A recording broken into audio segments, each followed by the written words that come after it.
नमस्कार दोस्तों। इस वीडियो में जानेंगे बिहार का मार्च मंथ का जो करंट अफेयर्स है उसको डिटेल में डिस्कशन करते हुए आगे बढ़ेंगे और पूरा जितना भी टॉपिक दिया हुआ है उसको कवर करेंगे। और जो भी एग्ज़ाम पॉइंट ऑफ व्यू से इम्पोर्टेंट होगा, चाहे प्रीलिम्स हो या मेंस हो, तो प्रीलिम्स के लिए बहुत ज़्यादा इम्पोर्टेंट है और मेंस के लिए भी आर्थिक सर्वेक्षण इसे जानेंगे। डॉक्टर राजेंद्र प्रसाद का निर्वाण दिवस, बिहार बजट, प्रधानमंत्री आवास योजना, वाल्मीकि महोत्सव, सौरवेदनम महोत्सव, बिहार मंत्रिमंडल में बदलाव, बाल विवाह का उन्मूलन हेतु जो टास्क फोर्स का गठन किया गया था उसके बारे में। इसके अलावा बिहार को मिला डिजिटेक अवार्ड है उसके बारे में जानेंगे और बिहार के लिए विशेष श्रेणी का दर्जा मिला उसके बारे में। बिहार दिवस, विक्रमशिला विश्वविद्यालय। तो चलिए हम लोग बिना देर किए इसको स्टार्ट करते हैं। तो सबसे पहला टॉपिक है आर्थिक सर्वेक्षण। वेरी वेरी वेरी इंपॉर्टेंट है, ठीक है। तो आर्थिक सर्वेक्षण चर्चा में क्यों था? तो इसलिए कि यह 28 फरवरी को हर साल पेश किया जाता है। तो 28 फरवरी 2025 को पेश किया गया था और कहाँ पेश किया गया था? तो विधानसभा में, ठीक है। पेश कहाँ किया गया था आर्थिक सर्वेक्षण को? विधानसभा में। और आर्थिक सर्वेक्षण 2024-25 के नाम से प्रस्तुत हुआ था, ठीक है। यह राज्य का 19वां नंबर का आर्थिक सर्वेक्षण है। कौन सा नंबर का है? तो 19वां नंबर का है। और अर्थव्यवस्था की क्या स्थिति है बिहार में और इसका विकास की तरफ ये कितना अग्रसरित है, इसके बारे में बिंदु वाइज दिया गया है, ठीक है। तो सबसे पहला है आर्थिक वृद्धि दर। तो चूंकि आर्थिक सर्वेक्षण में आर्थिक वृद्धि दर कितनी रही है, बिहार का स्थान भारत में क्या रहा है? तो बिहार का स्थान दूसरा स्थान पे रहा है, ठीक है। और सकल राज्य घरेलू उत्पाद जीएसडीपी जो होती है वर्तमान मूल्य पे कितनी है और स्थिर मूल्य पे कितनी है? क्योंकि दो मूल्य पे इसका अनुपात होता है, एक वर्तमान मूल्य पे और एक स्थिर मूल्य पे। वर्तमान मूल्य कहने का अर्थ ये है कि अभी महंगाई बढ़ने के साथ जो मार्केट वैल्यू है, जो वैल्यू होती है वो उसके अनुसार, तो उसके अनुसार 8,54,429 करोड़ रुपया है। 8,54,429 करोड़, 8,54,429 करोड़ रुपया। वहीं 2011-12 को स्थिर मूल्य माना गया है, क्योंकि जब भी स्थिर मूल्य पे मेजरमेंट होती है तो 2011-12 का तुलनात्मक अध्ययन किया जाता है। 8,54,429 करोड़ है। वहीं स्थिर मूल्य पे देखा जाए तो 4,64,540 करोड़, 4,64,540। तो लगभग ये डबल हो गया। मतलब महंगाई एक तरह से कहा जाए तो 2010-11 के कंपेरिजन अभी डबल है, ठीक है। जो अर्थात सामान उस टाइम 20 रुपया पर केजी मिलता था, अभी 40 हो गया है। तो इसीलिए महंगाई के वजह से इसका जो मूल्य है जीएसडीपी का 8,54,429 है। वहीं 2011-12 के अनुसार अगर मेजर किया जाए स्थिर मूल्य पे तो 4,64,540 करोड़ रुपया आता है, ठीक है। तो अब हम लोग बात करेंगे कि जो जीएसडीपी है वो आखिर वर्तमान मूल्य पे उस पर वृद्धि कितना हुआ है। तो इसमें वृद्धि हो गया है पहले के कंपेरिजन में 14.5% की, 14.5% की इसमें वृद्धि देखने को मिली है। वहीं स्थिर मूल्य पर वृद्धि जो मिली है वो 9.02%, स्थिर मूल्य पर 9.2% मिला है और वर्तमान मूल्य पे 14.5%। प्रति व्यक्ति आय का बात करें तो स्थिर मूल्य पे 36,000 है, जो कि स्थिर मूल्य पे कम ही रहेगा, क्योंकि इसमें जो महंगाई होती है ना, जो इंक्रीज होती है, जैसे कि अभी कोई जॉब में है उसका सैलरी में डीए बढ़ता है और डीए किस बेसिस पे बढ़ाया जाता है? तो जो वस्तुएं हैं, गुड्स हैं, उनके मार्केट में वैल्यू इंक्रीज होते हैं उसके बेसिस पे। तो स्थिर मूल्य पर प्रति व्यक्ति का इनकम 36,000 ही अभी है प्रति व्यक्ति आय सालाना वार्षिक रूप से, परंतु वर्तमान मूल्य महंगाई के अनुसार वो पहुंच गई है 66,828 रुपया, 66,828 रुपया, ठीक है। तो हम बात करेंगे कि बिहार में सबसे अमीर जिला कौन है। तो सबसे अमीर जिला है पटना, सबसे अमीर पटना और सबसे गरीब है शिवहर, ठीक है। नेक्स्ट आता है राजकोषीय घाटा। तो जीएसडीपी हो गया 8 लाख और 4 लाख के अप्रॉक्स, अगर नहीं याद है तो इतना तो याद रहेगा, ठीक है। अब राजकोषीय घाटा है तो राजकोषीय घाटा 22-23 में 44,823 करोड़ था, 44,000 करोड़ के रुपए के आसपास था। तो पहले फेज में बस हम लोग मोटा मोटी याद करेंगे 44 करोड़ रुपया था, ठीक है। राजकोषीय घाटा 44 करोड़ के आसपास था, 44.8 मतलब 44,823 करोड़ था। वहीं जो 2023-24 में घट करके हो गया है यह 35,666 करोड़, और 24-25 में यह आंकड़ा और भी घटने का अनुमान है, और घट करके कितना हो जाएगा तो 29,095 करोड़, अर्थात के पहले था 44, फिर 35 और अभी 24-25 का देखा जाए तो 29, ठीक है। तो जो राजकोषीय घाटा है वो लगातार घट रहा है, अर्थात कि हमारा जो बजट है वो सरप्लस में जा रही है। सरप्लस कहने का अर्थ कि कुल खर्चा जितना होता है और जितना इनकम होती है, तो अगर हमारा इनकम ज़्यादा हो रहा है खर्चे से तो हम माना जाता है कि बजट जो है वो सरप्लस है, अर्थात मतलब फायदे की लाभदायक बजट है, ठीक है। तो लगातार राजकोषीय घाटा में गिरावट देखने को मिल रही है। अभी 29,000 के आसपास हो गया, इसके पहले 35 था, उसके पहले 44 था। वहीं राजस्व बचत की बात करें, खर्चा करने के बाद कितना बच गया, तो बचने में देखिए 2024-25 में 1121 करोड़ रुपया रहने का अनुमान है, 1121 करोड़ रुपया। वहीं 23-24 में 2833 करोड़ रुपया रहा है, 2833 करोड़ रुपया रहा है 23-24 में, और 24-25 में यह घट करके 1121 करोड़ रुपया रहने का उम्मीद है। राज्य के कुल खर्च की बात किया जाए तो राज्य का कुल खर्च 2023-24 में 2.52 लाख करोड़ रुपया था। वहीं 24-25 में बढ़ करके 2.79 लाख करोड़ रुपया होने का अनुमान है। तो खर्च अभी कितना हो गया है, 2.79 लाख करोड़, इसके पहले था 2.52 लाख करोड़। तो 24-25 में 2.79 लाख करोड़ रुपया खर्च होगा, इसके पहले 2.52 लाख करोड़ रुपया खर्च हो रहा था, ठीक है। थोड़ा डेटा है, आंकड़ा है, इसको याद करना है, ठीक है। विकास मूलक व्यय देखा जाए तो मतलब विकास पे कितना खर्च किया गया है, तो अभी देखिए 1.77 लाख करोड़ रुपया विकास पे सिर्फ खर्च किया जा रहा है, पहले 1.69 था। तो 2.7 लाख करोड़ में से अगर मतलब आधा 50% तो विकास में ही खर्च हो जा रहा है ना, 1.77, ठीक है। कृषि और औद्योगिक क्षेत्र का बात करें तो कृषि और औद्योगिक क्षेत्र में चावल उत्पादन में 21% और गेहूं उत्पादन में 10.7% की वृद्धि देखने को मिली है। तो गेहूं 21%, चावल 21% और गेहूं 10.7%, अर्थात कि लगभग दुगुना चावल में वृद्धि हुआ है और गेहूं में 10.5% के आसपास हुआ है। वहीं पशुधन में भी वृद्धि हुआ है, मत्स्य में भी 9.5% के आसपास, ठीक है, 9.5% पशुधन मत्स्य में भी। नेक्स्ट है कि 7 उत्पादों के लिए बिहार सरकार ने कृषि निवेश प्रोत्साहन नीति का कार्यान्वयन किया है। कृषि निवेश प्रोत्साहन नीति का कार्यान्वयन किया गया है बिहार सरकार के द्वारा। ये उत्पाद जो है वो मखाना, फल, सब्जी, मक्का, औषधीय पौधे, शहद और चाय के लिए हैं।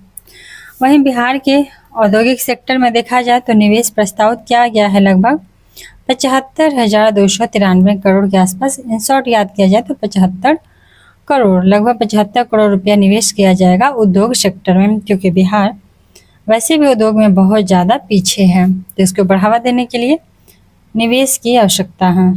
तो 75 करोड़ निवेश किया जाएगा उद्योग को बढ़ावा देने के लिए।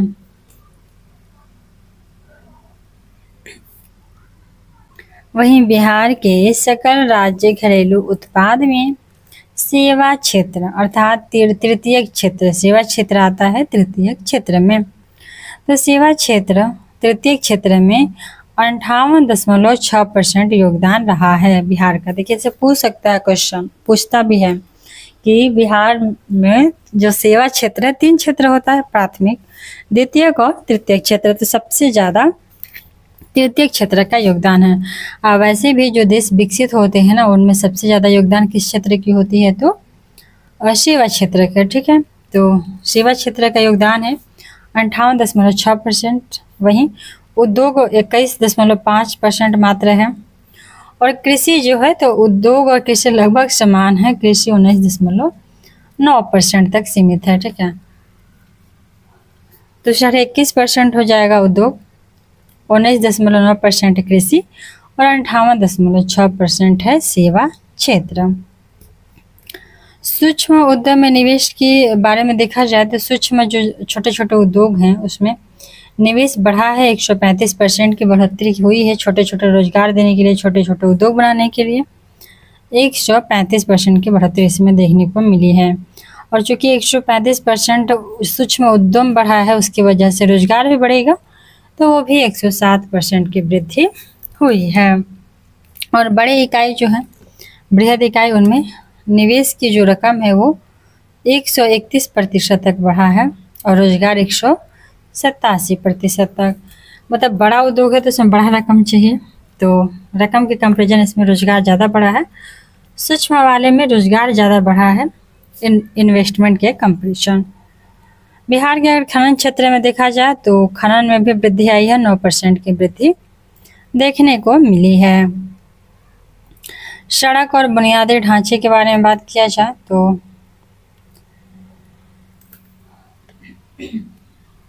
वर्ष 2005 से 25 के दौरान जो गांव की पक्की सड़कें थी वो 835 किलोमीटर थी, अभी बढ़ करके 1.17 लाख किलोमीटर हो गई हैं। अभी तो हर गांव और वो है ना, ग्राम स्वराज गारंटी योजना के तहत सड़क बनाए जा रहे हैं, तो सभी गांवों को कनेक्ट कर दिया गया है, लगभग हो गया है, कुछ बाकी हैं।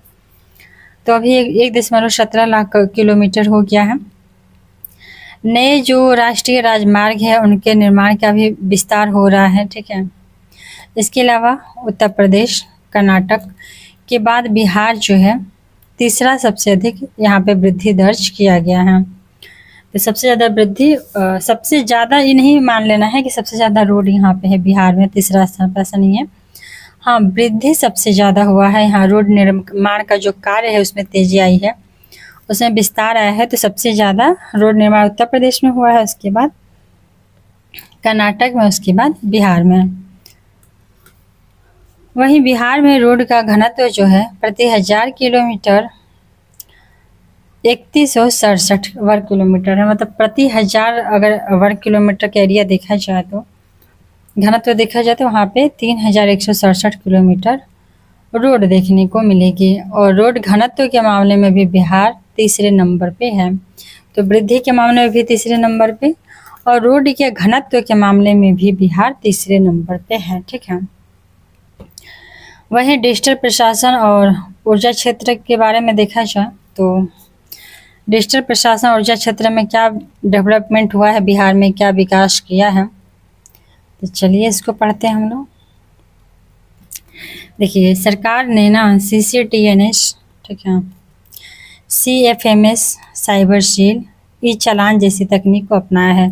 CCTNS आप लोग को देखने को मिलेगा, बहुत सारे ऑफिस जहाँ होता है वहाँ पे कोई भी डिपार्टमेंट हो, CCTNS एक संस्थान है उसका, यहाँ पे बहुत सारे सॉफ्टवेयर लगाए गए होते हैं, कैमरा लगाया गया होता है और मॉनिटरिंग की जाती है, और कुछ लोग को यहाँ पे प्रतिनियुक्त भी किया जाता है मॉनिटरिंग करने के लिए। ठीक है, इसके अलावा CFMS है, साइबर सेल है, पता ही है। ई चालान, इलेक्ट्रॉनिक चालान हो रहा है कि अगर आप कुछ रोड के नियम का उल्लंघन करते हैं तो चालान काट लिया जाएगा, ऑनलाइन आपके घर भिजवा दिया जाता है। तो सब ये सब कैसे पॉसिबल हुआ है, तो डिजिटल होने के कारण।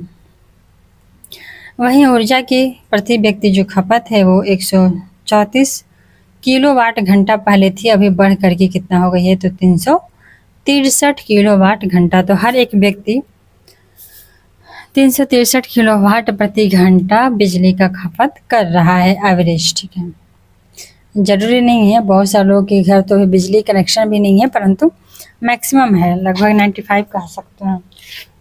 तो 363 किलोवाट घंटा यहाँ पे खपत है। वहीं बिजली खपत में टॉप जो 5 ज़िले हैं उनमें सबसे पहले तो पटना आएगा, सेकेंड पे गया, मुजफ्फरपुर, रोहतास और नालंदा शामिल हैं। पटना, गया, मुजफ्फरपुर, रोहतास और नालंदा। इसके अलावा जल आपूर्ति विद्युत गैस कनेक्शन हुआ है। वहीं जल आपूर्ति विद्युत गैस कनेक्शन का बात किया जाए तो उसमें कह रहा है कि 14.5% की वृद्धि आई है। तो ठीक है, गैस कनेक्शन भी बहुत ज़्यादा हुए हैं। इसके अलावा महिला सशक्तिकरण, तो अब बिहार है तो महिला सशक्तिकरण का तो बात होगा ही। तो यहाँ पे स्वयं सहायता समूह गठित किया गया और बहुत ज़्यादा 1063 स्वयं सहायता समूह देखने को मिलेंगे। इसके अलावा 2198 जो स्वयं सहायता समूह या SHG जो है ना, उसको ऋण प्रदान करके महिला सशक्तिकरण को भी बढ़ावा दिया गया है, ताकि इस स्वयं सहायता से जुड़ के महिलाएं अपना खुद का कुछ कारोबार शुरू कर सकें। यहाँ तक कि वित्तीय वर्ष 2024-25 में 5.27 लाख करोड़ रुपया था, जिसमें से 3 लाख के आसपास ऋण के रूप में वितरित किया गया है। ठीक है, और ऋण का जमा मतलब जो लोग ऋण लिए उसको जमा मात्र किए हैं अभी तक 56.3%, अर्थात कि अभी भी 43% के आसपास लोग हैं जो ऋण तो लिए लेकिन जमा नहीं कर पाए हैं। वहीं महिला श्रम शक्ति सहभागिता दर में सुधार हुआ है, क्योंकि महिलाओं को इतनी अपॉर्चुनिटी मिल रही है, इकोनॉमिकली सपोर्ट गवर्नमेंट की मिल रही है, तो उनकी सहभागिता में भी, राज्य के विकास में भी उनका भागीदारी देखने को मिला है। इसके अलावा ग्रामीण महिलाओं में यह दर जो है 24.8% से बढ़ करके 33.5% हो गई है। और शहरी तो और ज़्यादा मतलब है, शहरी महिलाओं में भी कमी है। देखिए, ग्रामीण ज़्यादा हैं, 24 से 33 हो गए हैं, लेकिन शहरी अभी कम है, 13 से अभी 18% ही हुई हैं। नेक्स्ट है कि बिहार में पुरुषों और महिलाओं का जो श्रमिक सहभागिता अनुपात है वो इसकी इतना होने के बावजूद भी पूरे भारत के अनुपात से कम है। ठीक है, तो ऐसा नहीं, यहाँ पे पुरुष सहभागिता ज़्यादा है, महिलाओं का कम है। 33% हालांकि हो गया है, इसके बावजूद भी अभी भी कम है, अभी और बढ़ावा देने की आवश्यकता है। शिक्षा और स्वास्थ्य पे बात किया जाए, क्योंकि शिक्षा भी बहुत ज़्यादा अभी न्यूज में रह रहा है। शिक्षा विभाग क्वेश्चन भी आया था, तो इससे क्वेश्चन बन सकता है। तो 18 सालों में जो शिक्षा पे खर्च था वो 10 गुना और स्वास्थ्य पे 13 गुना और सामाजिक सेवा पे 13 गुना बढ़ा दिया गया है। ठीक है, तो शिक्षा पे जो खर्च है ना वो 10 गुना बढ़ा है पहले से, स्वास्थ्य पे 13 गुना बढ़ा है और सामाजिक सेवा पर भी 13 गुना बढ़ा है। शिक्षा 10, स्वास्थ्य 13 और सामाजिक सेवा भी 13 गुना में बढ़ोतरी हुई है। वहीं बाल कल्याण बजट हुआ है 2013-14 में शुरू हुआ था, 2016-23 के बीच में इसमें 19.4% की वृद्धि हुई है। तो ये क्वेश्चन बन सकता है कि बाल कल्याण बजट जो है किस वर्ष शुरू किया गया था। तो बाल कल्याण बजट शुरू किया गया था 2013 और 14 में। ठीक है, बाल कल्याण बजट कब शुरू किया गया? तो 2013 और 14 में।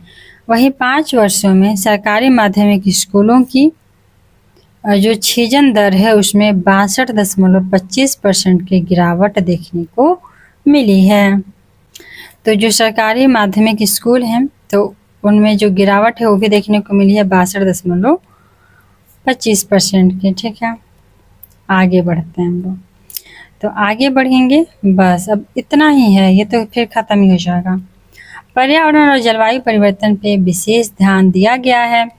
वहीं हरित बजट जो है और जल जीवन हरियाली मिशन, तो हरित बजट और जल जीवन मिशन ऐसी योजनाओं को लागू करके राज्य में जलवायु परिवर्तन से निपटा जा सकता है। ठीक है, हरित बजट और जल जीवन हरियाली मिशन के तहत राज्य में 12 साल में वनाच्छादन में बढ़ोतरी हुई है। रोड की साइड पेड़ लग रहे हैं, जंगलों में लग रहे हैं, तो बढ़ोतरी हो गई है। 687 वर्ग किलोमीटर की वृद्धि हुई है। ठीक है, तो 687 वर्ग किलोमीटर वृद्धि हुआ है, बहुत अच्छी बात है। क्योंकि इस पूरे जो है मंथ को कंप्लीट करना है तो चाहे 1 घंटा लगे या 1.5 घंटा कंप्लीट ही करेंगे हम लोग। तो चलिए आगे बढ़ते हैं। आगे है डॉक्टर राजेंद्र प्रसाद जी के बारे में। तो डॉक्टर राजेंद्र प्रसाद जी का 62वां निर्माण दिवस मनाया गया। 62वां कौन सा नंबर का? 62 नंबर का। तो यह चर्चा में इसलिए रहा कि 62वां निर्माण दिवस पर उन्हें जो भी है व्यक्तित्व कृतित्व को उनके याद किया गया, श्रद्धांजलि दिया गया। ठीक है, तो ये न्यूज बना। अब राजेंद्र प्रसाद जी के बारे में थोड़ा इतिहास जानेंगे तो इनका जन्म था 3 दिसंबर 1884 को। देखिए मेंस में पूछता है राजेंद्र प्रसाद का जीवनी के बारे में। ठीक है, तो मेंस के लिए भी इम्पोर्टेंट है, पीटी के लिए तो है ये है, इसके अलावा इंटरव्यू के लिए भी इम्पोर्टेंट है। तो मैगजीन पढ़ने से कितना फायदा है। डॉक्टर राजेंद्र प्रसाद का जन्म हुआ था 3 दिसंबर 1884 को। 3 दिसंबर 1884 को। और कहाँ हुआ था? तो बिहार के सिवान जिला के जीरादेई नामक गांव में। जीरादेई, ठीक है, सिवान जिला। 1884 अर्थात कि भारतीय राष्ट्रीय कांग्रेस 1885 के एक साल पहले। ठीक है, चंपारण सत्याग्रह महात्मा गांधी के साथ राजेंद्र प्रसाद जी भी जुड़े हुए थे। वहीं राजेंद्र प्रसाद जी ने 1918 के रॉलेट एक्ट और 1919 के जलियांवाला बाग हत्याकांड पे कड़ी प्रतिक्रिया भी दिए थे। इसके अलावा गांधी जी का सहयोग आंदोलन में इन्होंने साथ दिया। 1930 में बिहार में नमक सत्याग्रह हुआ था। 1930 में पूरे देश में हुआ था, गुजरात में से शुरू हुआ था, साबरमती से दांडी तक गया था। बिहार में भी इसका नेतृत्व किए थे राजेंद्र प्रसाद और इसी के कारण इन्हें कारावास भी हुआ। तो पूछ सकता है कि राजेंद्र प्रसाद जी को कारावास किसकी वजह से हुआ? तो नमक सत्याग्रह को भंग करने की वजह से, नमक कानून को भंग करने की वजह से इन्हें कारावास हुआ था। आधिकारिक तौर पर 1911 में कलकत्ता में सबको पता है कि भारतीय राष्ट्रीय कॉन्फ्रेंस हुआ था, इसमें यह शामिल हुए थे। ठीक है, उसके पहले से छोटे मोटे इधर उधर से छुटपुट कर रहे थे, लेकिन फर्स्ट टाइम जो था भारतीय राष्ट्रीय कांग्रेस में इनको आधिकारिक रूप से जुड़ने का मौका मिला 1911 ईस्वी में। वहीं 1946 में पंडित जवाहरलाल नेहरू को अंतरिम सरकार में खाद्य और कृषि मंत्री के रूप में शामिल किया गया। तो खाद्य और कृषि मंत्रालय भी मिला था इनको, राजेंद्र प्रसाद जी को। और अधिक अन्न उगाओ का नारा दिए इन्होंने। ठीक है, अधिक अन्न उगाओ का नारा भी राजेंद्र प्रसाद जी ने दिए थे, क्योंकि वैसे भी पहली पंचवर्षीय योजना जब आई थी 51 से 56, तो कृषि पर ध्यान दिया गया था, क्योंकि उस समय भारतीय जनता जो थी बहुत ज़्यादा भूखी थी, इनके पास कुछ नहीं था, खाने के लिए भी नहीं था, सभी का पेट भरना जरूरी था। तो उसके लिए अधिक अन्न उगाओ का नारा दिया गया था और उस पर प्रोत्साहित किया गया और खाद्य कृषि मंत्री बनाया गया, इनका बहुत अहम योगदान रहा उस टाइम, क्योंकि बहुत ज़रूरत था। नेक्स्ट है कि 26 जनवरी 1950 को सभी लोग जानते हैं, 26 जनवरी 1950 हमारा भारत देश का गणतंत्र दिवस मनाया गया। तो उस समय से लेकर के यह 13 मई 1962 तक पहले राष्ट्रपति रहे और सबसे लंबे समय तक सेवा करने वाले राष्ट्रपति भी रहे थे, 50 से 62 तक। ठीक है, लगभग 12 साल। इसके अलावा 26 जनवरी 1950 को राष्ट्रपति बने और 12 वर्ष से अधिक सेवा किया। और ठीक है, सबसे अधिक समय तक रहने वाले इनको मिला है, कार्यरत रहे, इसका इन्हीं के नाम उल्लेखित किया गया है। ठीक है, इनको भारत रत्न भी दिया गया था 1962 में ही। 1962 में ही राजेंद्र प्रसाद को भारत रत्न भी दिया गया। इन्होंने बहुत सारी किताबें लिखी हैं, जिनमें सत्याग्रह एट चंपारण, इंडिया डिवाइडेड और उनकी आत्मकथा शामिल है। तथा तो राजेंद्र प्रसाद की आत्मकथा है और सत्याग्रह एट चंपारण और इंडिया डिवाइडेड इनकी पुस्तक लिखी गई है। इनका निधन हो गया था 28 फरवरी 1963 को। तो 1962 तक ये राष्ट्रपति रहे। एक साल के बाद 28 फरवरी 1963 को उनकी निधन हो जाती है और इनको 1962 में भारत रत्न मिला था। ठीक है, तो राजेंद्र प्रसाद जी से संबंधित बहुत सारे इंपॉर्टेंट पॉइंट था, हम लोग पढ़ लिए। अब नेक्स्ट है बिहार बजट। तो ये भी आई है। ठीक है, जैसे आर्थिक सर्वेक्षण था ना, वैसे ही बिहार बजट, तो उससे भी ज़्यादा आर्थिक सर्वेक्षण से भी ज़्यादा इम्पोर्टेंट ये है। ठीक है, तो चलिए इसको विस्तार में पढ़ेंगे हम लोग। बिहार बजट 2025-26, ठीक है। तो बिहार बजट, ठीक है, इस पे किस चीज़ पर ध्यान दिया गया, चर्चा में क्यों रहा? तो इसलिए कि यह 3 मार्च 2025 को वित्त मंत्री द्वारा विधानसभा में पेश किया गया। और आर्थिक सर्वेक्षण कब किया गया था? 28 मार्च को। आर्थिक सर्वेक्षण 28 मार्च और बिहार बजट 3 मार्च को किया गया। और ये भी विधानसभा में। और कितना का बजट था? तो 3.17 लाख करोड़ का बजट था। 3.17 लाख करोड़ का। तो बिहार बजट 3.17 लाख करोड़ रुपए का पेश किया गया। इसमें शिक्षा पे ध्यान दिया गया और महिला सशक्तिकरण को प्राथमिकता दिया गया। शिक्षा और महिला सशक्तिकरण, ठीक है। आगे बढ़ते हैं। इससे संबंधित जो इम्पोर्टेंट पॉइंट है तो उसको जानेंगे। तो जो राजस्व व्यय है, कुल खर्च है कितना है? तो 2,52,000 करोड़ रुपया अनुमानित है। 2.52 लाख करोड़, ठीक है। 2.52 लाख करोड़ जो है वो बजट अनुमानित है।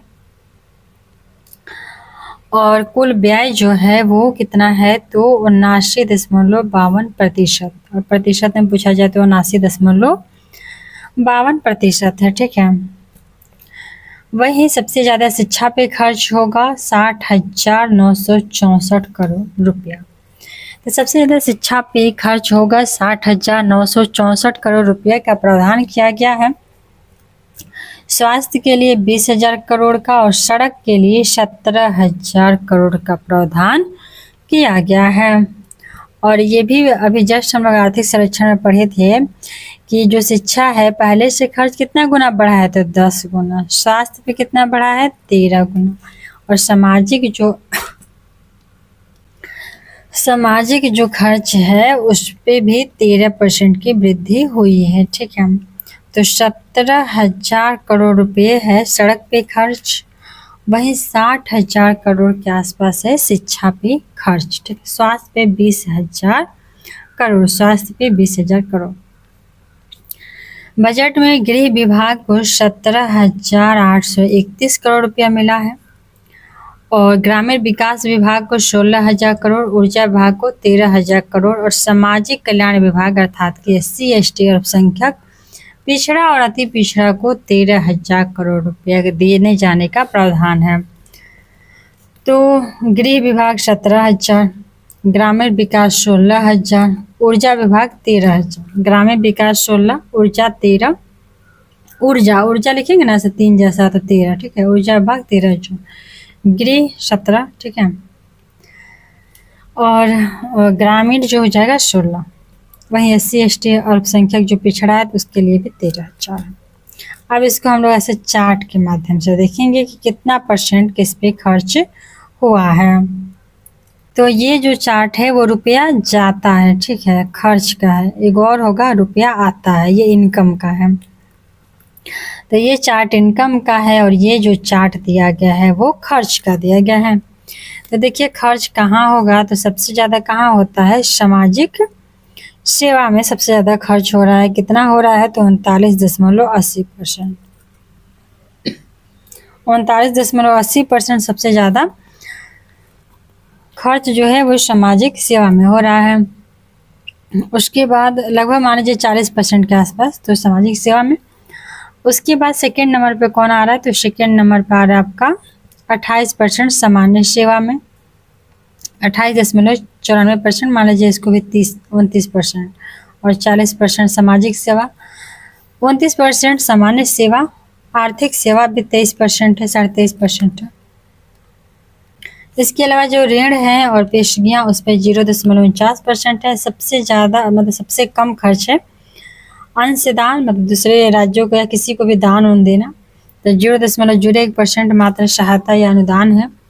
और लोक ऋण की वापसी, जो ऋण लिया गया है उसका वापसी भी हो रहा है, तो 7.20% जो है वो वापसी ऋण भरने में जा रहा है, 7.20%। वहीं ऋण और पेशगी पे 0.49% जाता है। सामान्य सेवा पे 28.94% और सबसे ज़्यादा सामाजिक सेवा 39.80%। नेक्स्ट है कि रुपया आता कहाँ से है, ठीक है, तो कहाँ से आता है, देखिए सबसे ज़्यादा आएगा आपका 43%। 43% आता है केंद्रीय कर में राज्यों का हिस्सा। केंद्र सरकार के पास जो टैक्स के स्रोत हैं उसमें सबसे ज़्यादा अंश जो होता है वो राज्यों को ही मिलता है। तो राज्यों का अंश 43.68%। बिहार के केस में बिहार के बजट का जितना भी भाग है, मतलब उसकी जितनी भी आमदनी है, सबसे ज़्यादा 43% तो आपका केंद्र सरकार का हिस्सा ही दे देता है इसको, ठीक है, इसकी हिस्सा। अब इसके बाद सेकेंड नंबर पे आती है किसके नंबर, तो 18.77% है जो टैक्स से आता है, ठीक है, राजस्व से 18.77%। तीसरे नंबर पे है लोक ऋण।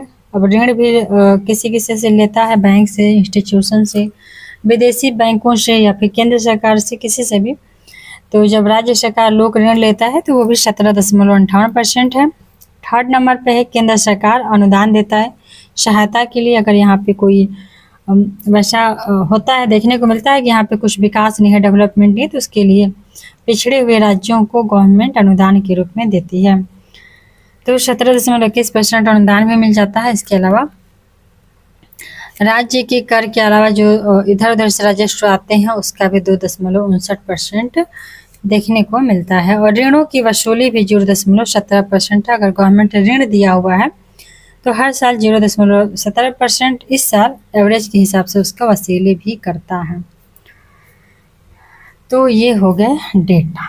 अब है इसका थ्योरी, ठीक है। तो थ्योरी है कि महिला सशक्तिकरण पे विशेष ध्यान दिया गया, जैसे कि पिंक शौचालय बनाए जाएंगे, पटना में महिला पटना में महिला हाट खोला जाएगा, पिंक बस सेवा होगी, चलेगी, अर्थात उसमें सभी चालक, परिचालक और यात्री सबके सब महिलाएं होंगी। तो पिंक शौचालय, महिलाओं का फेवरेट पिंक कलर, पिंक शौचालय, पिंक बस सेवा और पिंक पटना में महिला हाट, ठीक है। इसके अलावा महिलाओं के लिए छात्रावास बनाया जाएगा, महिला टूरिस्ट गाइड की नियुक्ति होगी, ई रिक्शा अगर महिला कोई खरीद के चलाना चाहती है या खरीदना चाहती है तो इसमें भी अनुदान सरकार देगा। यहाँ तक कि टू व्हीलर पर भी दिया है, नया करंट आया है कि टू व्हीलर भी महिला खरीदेगी तो उसको गवर्नमेंट अनुदान देगा। महिला पुलिसकर्मियों की संख्या में वृद्धि की जाएगी। और अभी तो महिला पुलिसकर्मियों के लिए आवास भी बनाए जाने का प्रावधान किया गया है, हम लोग पढ़े थे पिछले वाला वीडियो में। गरीब लड़कियों की शादी के लिए कन्या विवाह मंडप बनाया जाएगा, पंचायत स्तर पे कन्या विवाह मंडप होगा और उसकी देख रेख भी महिलाएं ही करेंगी।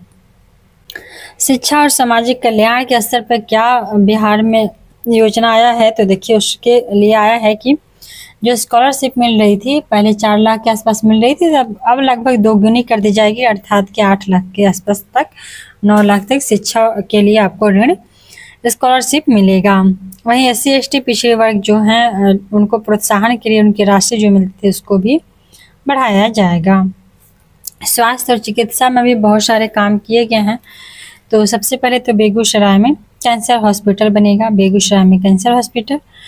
बिहार में 108 गो नया नगर चिकित्सा खुलेगा, नगर चिकित्सा केंद्र 108 गो खुलेगा। वहीं कैंसर रोगी की देखभाल के लिए भी केंद्र बनाए जाएंगे। नेक्स्ट है इंफ्रास्ट्रक्चर एवं परिवहन में क्या विकास हुआ है, तो पूर्णिया में एयरपोर्ट का निर्माण जल्द ही शुरू होगा। राजगीर, सुल्तानगंज, रक्सौली, मधुबनी सहित 8 और नया एयरपोर्ट बनाया जाएगा। वहीं बिहार राज्य सड़क परिवहन निगम में महिलाओं की भी भर्ती रिक्रूटमेंट होगी 33% आरक्षण के साथ। वैसे भी सड़क निर्माण में अभी तक महिलाएं उतना देखने को नहीं मिल रही थी, तो महिलाएं भी रोड पे सड़क निर्माण में कार्य करते हुए दिखाई देंगे और उनको आरक्षण भी मिलेगा 33%। वहीं पर्यावरण और स्वच्छ ऊर्जा के बारे में देखा जाए तो वायु गुणवत्ता सुधार के लिए 1 करोड़ का निवेश किया जाएगा ताकि और ज़्यादा पेड़ों को लगाया जा सके। नहरों के किनारे जो है 25 करोड़ की लागत से सौर संयंत्र भी स्थापित किए जाएंगे। बहुत सारे नहरों का निर्माण किया गया है, तो उन नहरों के आसपास तो पेड़ लगाया ही गया है, उसके अलावा अब सौर संयंत्र भी लगाया जाएगा और गली गली और पंचायत स्तर पर भी लगाए जा रहे हैं। वहीं कृषि एवं ग्रामीण विकास, तो कृषि और ग्रामीण विकास के बारे में देखा जाए तो बाजार समितियों को सशक्त किया जाएगा। जितने भी बाजार समितियां हैं उनको और ज़्यादा मजबूती प्रदान की जाएगी सहायता, गवर्नमेंट सरकार की सहायता के द्वारा। इसके अलावा प्रखंड स्तर पे अगर सब्जी बेचने का जो है स्टॉल खोला जाएगा ताकि सब्जी और ज़्यादा किफ़ायती दामों पे मिल सके। इसके अलावा सभी प्रखंडों में तरकारी उत्पादन समिति भी बनेगी, तरकारी उत्पादन समिति का भी गठन किया जाएगा। इतना ही नहीं, प्रवासी बिहार और पर्यटन के लिए भी काम किए गए हैं। तो सबसे पहला जो कार्य है वो है कि जो बिहारी हैं, बाहर प्रवासी हैं, दूसरे जगह काम कर रहे हैं, उनके लिए बिहार में के विभिन्न शहरों में हेल्प सेंटर बनेगा। छठ पूजा के लिए होम स्टे सुविधा भी दिया जाएगा। ठीक है, होम स्टे सुविधा। उद्योग और व्यापार जगत में देखिए क्या हुआ है, तो इसमें कंप्रेस्ड बायोगैस प्लांट लगाने वाली कंपनी को बढ़ावा दिया गया है। कंप्रेस्ड बायोगैस प्लांट लगाने वाली कंपनी को। दवा उत्पादन कंपनी के लिए भी नया प्रोत्साहन नीति बनी है। नेक्स्ट योजना है प्रधानमंत्री आवास योजना। तो प्रधानमंत्री आवास योजना क्या है, तो सभी लोग को पता है कि घर मिलेगा। तो घर कितना मिलेगा, अभी तो उतना देखने को मिल नहीं रहा है घर। तो प्रधानमंत्री आवास योजना ग्रामीण के तहत 3 लाख परिवार को लिए प्रथम किस्त के रूप में 1200 करोड़ रुपए की राशि ट्रांसफर की गई है। ठीक है, पहला किस्त जो घर बनाने के लिए पैसे मिल रहे हैं वो किस्त के रूप में मिल रहे हैं कि अगर आप घर बनाएंगे तभी अगला किस्त मिलेगा, नहीं बनाएंगे तो नहीं मिलेगा, क्योंकि इसका दुरुपयोग भी हो रहा था। तो 3 लाख परिवार को पहला किस्त के लिए 1200 करोड़ रुपया दे दिया गया है। वहीं इन लाभार्थियों को अगले 100 दिनों में दूसरी और तीसरी किस्त के रूप में 80,000 रुपये दिए जाएंगे। ठीक है, तो दूसरी और तीसरी किस्त के रूप में 80,000 रुपया मिलेगा। इसके अलावा मनरेगा के माध्यम से 90 दिनों के जो मजदूरी कर रहे हैं उसके रूप में 22,050 और लोहिया स्वच्छ बिहार अभियान से शौचालय निर्माण के लिए 12,000 रुपये की सहायता भी दी जाएगी। ठीक है, तो जो मजदूरी थे उनको भी मिलेगा पैसा, और लोहिया स्वच्छ बिहार अभियान के तहत शौचालय बनाया जा रहा था उसके लिए भी 12,000 रुपये की सहायता राशि दी जाएगी। प्रधानमंत्री आवास योजना क्या है, तब इसको डिटेल से इसका हिस्ट्री ज्योग्राफी समझते हुए पढ़ेंगे, आगे बढ़ेंगे। ठीक है, तो प्रधानमंत्री आवास योजना ग्रामीण PMAYG, तो PMAYG क्या है, तो इसका शुभारंभ 2022 में हुआ था, सभी के लिए आवास।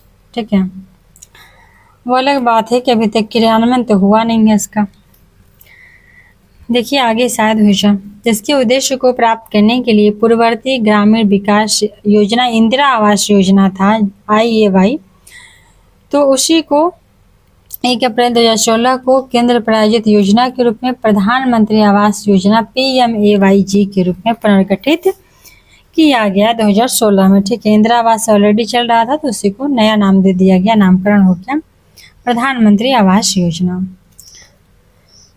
इसमें कौन मंत्रालय शामिल है, तो इसमें मंत्रालय जो है वो है ग्रामीण विकास मंत्रालय, तो ग्रामीण विकास मंत्रालय शामिल है। इसकी स्थिति तो राज्य केंद्र शासित प्रदेशों में 2.5 करोड़ जो घर हैं वो स्वीकृत किए गए हैं, और 2.22 करोड़ रुपये मतलब करोड़ जो घर हैं अभी तक पूरा हो चुका है। 2.85 करोड़ रुपया, सॉरी गलती भुला जा रहा है, 2.85 करोड़ जो घर थे ना लोगों को उतना मिलने के लिए स्वीकृति मिली थी, और अभी तक 2.22 करोड़ घर दिए जा चुके हैं। वहीं 2022 के अंत तक जो भी ग्रामीण बेघर हैं तो उनको भी पक्का घर उपलब्ध कराया जाएगा। और ये मिलता किसको है, तो BPL वाले लोगों को मिलता है। BPL अर्थात बिलो पॉवर्टी लाइन, जो गरीबी रेखा से भी नीचे हैं, अत्यंत गरीब है, उनको मिलेगा। अर्थात कि जो ग्रामीण लोग हैं उनको आवास के लिए जो उनके पास कच्चे मकान हैं उसको अच्छा पक्का बनाने के लिए अनुदान के रूप में सहायता दिया जाएगा। वहीं SC ST मुक्त बंधुआ मजदूर और गैर SC ST वर्ग के जो लोग हैं वो अगर युद्ध में मारे गए रक्षा कर्मियों की विधवाएं हैं या फिर उनके कोई भी संबंधी हैं, पूर्व सैनिक अर्धसैनिक बल के सेवानिवृत्त सदस्य हैं, विकलांग व्यक्ति हैं, अल्पसंख्यक हैं, उन सभी को भी इस आवास योजना का लाभ मिलेगा। तो रक्षा कर्मियों की विधवाओं को भी मिलेगा, उनके संबंधियों को, अगर नहीं है विधवाएं कोई और संबंधी है तो माता पिता हैं तो उनको भी मिलेगा, बच्चे हैं उनको भी मिलेगा। जो सेवानिवृत्त सदस्य हैं सैनिक बल के हैं, अगर उनके पास नहीं है तो उनको भी, विकलांग व्यक्ति को भी और अल्पसंख्यक लोगों को भी दिया जाएगा। लाभार्थियों का चयन कैसे होता है? तो लाभार्थियों का चयन 3 चरणीय सत्यापन से होता है, जैसे कि सामाजिक, आर्थिक, जाति जनगणना 2011 में हुई थी उसके आधार पर, और ग्राम सभा और जियो टैगिंग के माध्यम से हो रहा है। तो लाभार्थियों का चयन होता है ग्राम सभा के माध्यम से, मतलब गांव पंचायत होती है ना जो मुखिया वगैरह वाली, उससे, और जियो टैगिंग के माध्यम से होगी, या फिर 2011 की जो जनगणना में जितनी दिखाई गई थी स्थिति उसके आधार पे। वहीं लागत साझाकरण के बारे में बात करें तो केंद्र और राज्य का 60-40 के अनुपात में खर्च का वहन करते हैं, अर्थात कि घर बनाने में 60% केंद्र सरकार देगी तो वहीं 40 देती है राज्य सरकार। इसके अलावा अगर पूर्वोत्तर राज्य हैं या फिर हिमालय के राज्य हैं, जम्मू कश्मीर हैं, इनके लिए यह अनुपात 90-10 हो जाती है, क्योंकि इनको विशेष आरक्षण मिलता है केंद्र सरकार के द्वारा, तो इनके लिए 90% केंद्र सरकार देगा और 10% यूनियन टेरिटरी या वो राज्य देंगे। वहीं जो केंद्र शासित प्रदेश लद्दाख की बात करें तो वहाँ पे 100% लागत का वहन केंद्र ही करता है, तो ये एक्सेप्शन हो जाती है कि लद्दाख जो है वहाँ पे पूरा का पूरा वाहन घर बनाने का खर्चा करेगा केंद्र सरकार ही, ठीक है। नेक्स्ट अब हम लोग का टॉपिक आता है हेडिंग कि वाल्मीकि महोत्सव 2025। तो वाल्मीकि जी के याद में बनाया गया है। तो वाल्मीकि महोत्सव 2025 क्या है? तो चूंकि यह नया शुरू किया गया था, रामायण के रचयिता हैं वाल्मीकि। 8 मार्च 2025 को वाल्मीकि महोत्सव 2025 का शुभारंभ किया गया। अब इसके बारे में जानेंगे डिटेल से कि आखिर ये महोत्सव क्या है। तो वाल्मीकि महोत्सव वाल्मीकि के योगदान को सम्मान देने के लिए है और बिहार की समृद्ध सांस्कृतिक विरासत को सहेजने के लिए एक मंच देने का कार्य करेगा वाल्मीकि महोत्सव। वहीं स्थल की बात करें तो पश्चिमी चंपारण जिले के वाल्मीकि नगर, पश्चिम चंपारण जिला में स्थित है वाल्मीकि नगर। वहाँ पे इन्हीं के नाम पे वाल्मीकि टाइगर रिजर्व है। इसी के बीच में स्थित नदी घाटी योजना विद्यालय प्रांगण में आयोजित किया गया था वाल्मीकि महोत्सव, ठीक है। वहाँ पे नदी भी है, नदी घाटी परियोजना के विद्यालय प्रांगण है, एक विद्यालय होगा कोई, वहाँ पे आयोजित किया गया था वाल्मीकि महोत्सव। और इस कार्यक्रम का शुभारंभ किया गया तो बिहार गीत के माध्यम से। वाल्मीकि महोत्सव का शुभारंभ हुआ है बिहार गीत के माध्यम से। इसके बाद महर्षि वाल्मीकि पे आधारित एक छोटा सा फिल्म भी दिखाया गया, ठीक है, जिसमें उनके पावन स्थल के महत्व को दिखाया गया। इस कार्यक्रम में कला संस्कृति मंत्री सहित और भी मुख्यमंत्री कला और भी लोग मौजूद सम्मानित लोग थे। अब महर्षि वाल्मीकि के बारे में जानेंगे, कौन थे, क्या था। तो महर्षि वाल्मीकि जी संस्कृत साहित्य के आदि कवि माने जाते हैं। उन्हें रामायण के रचयिता के रूप में भी जाना जाता है। एक ऐसा महान ऋषि थे, तपस्वी दार्शनिक थे, जिनके विभिन्न ग्रंथ में मिलता है कि ये मतलब बहुत स्रोतों से पता चलता है कि पहले यह एक डाकू थे। वाल्मीकि जी पहले एक डाकू थे, लेकिन बाद में वो नारद की प्रेरणा से तपस्या किया और एक महान संत बन गया। इससे ये सीख मिलती है कि पास्ट मैटर नहीं करता है, अगर फ्यूचर पे फोकस किया जाए तो कोई भी इंसान आगे बढ़ सकता है। तो यह डाकू थे, डाकू से एक महान संत और तपस्वी बन गए। हजारों वर्ष के बाद लोग इनको जान रहे हैं। तो उनकी तपस्या के समय ही वाल्मीकि जो था, वाल्मीकि कहा जाता था चींटियों का टीला, ठीक है। बहुत सारे चींटी जब इकट्ठा होकर के छोटे छोटे मिट्टी के टुकड़ों से टीला बना देती हैं, तो उसी को कहा जाता है वाल्मीकि। तो चूँकि जब ये तपस्या कर रहे थे, इतना यह विलीन थे ध्यान में कि इनके चारों तरफ चींटियों का टीला बन गया और इसी के कारण इनका नाम पड़ गया वाल्मीकि, ठीक है। तो वाल्मीकि का जन्म माना जाता है कि आश्विन मास की पूर्णिमा को हुआ है, ठीक है, आश्विन मास की पूर्णिमा को हुआ है और हिंदू पंचांग में से वाल्मीकि जयंती के रूप में भी मनाया जाता है। वहीं वाल्मीकि टाइगर रिजर्व VTR की बात करें तो VTR एक बाघ अभ्यारण्य या टाइगर रिजर्व है। वाल्मीकि एक तरह का टाइगर रिजर्व है और हिमालय के तराई वनों की सबसे पूर्वी सीमा का निर्माण करता है। हिमालय वनों की सबसे पूर्वी सीमा का निर्माण करता है। वहीं वाल्मीकि टाइगर रिजर्व बिहार के पश्चिम चंपारण जिला में स्थित है। नेपाल और उत्तर प्रदेश के बीच सीमा साझा करता है और यह जो टाइगर रिजर्व है इसका वनस्पति भाबर और तराई क्षेत्रों का संयोजन है, ठीक है। तराई क्षेत्र जो हिमालय के नीचे वाला एरिया होता है, ये हिमालय पहाड़ है और इस पहाड़ के जो नीचे वाला एरिया उसको तराई क्षेत्र कहेंगे। तो तराई क्षेत्र और भाबर के बीच में स्थित है, गंगा मैदान के, ठीक है। नेक्स्ट है कि भारतीय वन सर्वेक्षण रिपोर्ट 2021 के अनुसार 2021 में की रिपोर्ट हुआ था वन सर्वेक्षण, उसके अनुसार कुल क्षेत्रफल का 85.71% भाग जो है वो वन से आच्छादित है। 85.71% भाग वनाच्छादित है।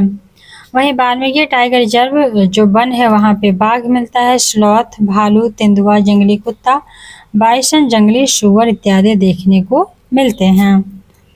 गंडक, पंडई, मनोरा, हरहा, मशान, भपसा नदियाँ इस अभ्यारण्य के विभिन्न हिस्सों से प्रवाहित होती हैं।